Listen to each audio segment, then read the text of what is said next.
Bismillahirrahmanirrahim. Mulanya kita semua lahir ke dunia ini dalam kondisi suci atau fitrah. Jiwa kita masih bersih, tak bernoda. Kemudian seiring berjalannya waktu, kita beranjak dewasa yang dalam bahasa agama disebut dengan istilah balik.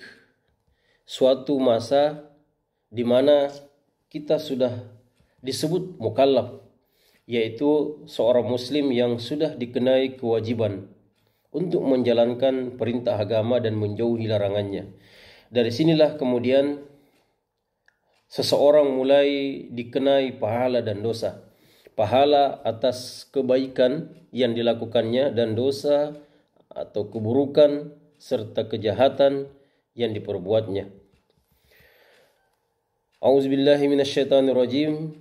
Ya ayyatuhan nafsul mutmainnah irji'i ila rabbiki radiyatan mardiyah fadkhuli fi ibadi wadkhuli jannati.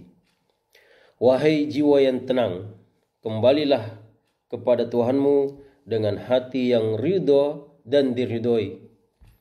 Maka masuklah ke dalam golongan hamba-hambaku, kata Allah, dan masuklah ke dalam surgaku.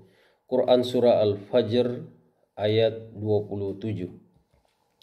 Jiwa-jiwa yang ketika lahir suci, bersih, tak bernoda, kini mulai tampak kotor, penuh dengan noda dan dosa. Kondisi ini terus berlanjut sepanjang hayat, hingga ajal menjemput kita. Hanya ada dua kemungkinan, apakah sepanjang hayat, sejak usia balik hingga ajal menjemput, kita isi dan penuhi hari-hari kehidupan kita dengan aktivitas positif, yaitu amal soleh, atau justru sebaliknya, kita mengisi dan memenuhi hari-hari kehidupan kita dengan aktivitas negatif, perilaku buruk dan perbuatan jahat. Pilihan ada pada kita. Tentu setiap pilihan ada konsekuensi yang melingkupinya. In khairan fa khairun wa in syarran fa syarrun. Jika kita berbuat baik, maka kita akan mendapatkan balasan kebaikan. Jika kita berbuat jahat, kita pun akan memperoleh buah dari kejahatan yang kita lakukan. Allah Subhanahu wa taala berfirman yang artinya, jika kamu berbuat baik, berarti kamu berbuat baik untuk dirimu sendiri. Dan jika kamu berbuat jahat, maka kejahatan itu bagi dirimu sendiri.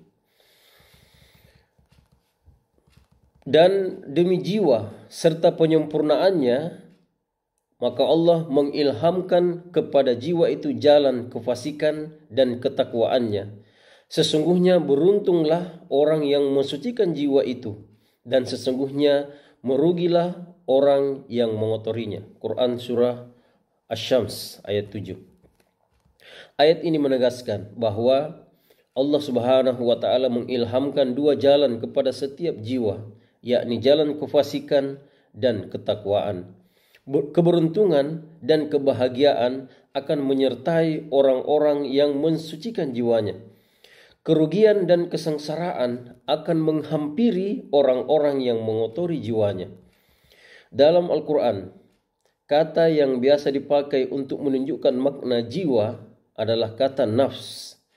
Secara eksplisit, Al-Quran menyebut tiga jenis nafs, yaitu satu, an-nafsu al-mutmainnah, terdapat dalam Quran Surah Al-Fajr ayat 2. Yang kedua, an-nafs al-lawwamah, terdapat dalam Quran Surah Al-Qiyamah.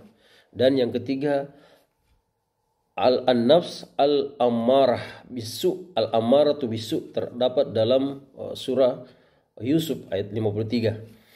Selain ketiga jenis nafs di atas, Al-Quran juga menyebut istilah nafs zakiyah, seperti terdapat dalam surah Al-Kahfi ayat 74. Dari beragam bentuk nafs yang disebutkan oleh Al-Quran itu, kita berharap memiliki bentuk nafs yang paling tinggi dan paling mulia, yaitu an-nafsu al-mutmainnah, jiwa yang tenang. Jiwa yang demikian inilah yang kelak ketika kembali kepada Allah akan disambut dengan sapaan mesra. Hai jiwa yang tenang, kembalilah kepada Tuhanmu dengan hati yang puas lagi diridhoinya. Maka masuklah ke dalam golongan hamba-hambaku, kata Allah, dan masuklah ke dalam syurgaku.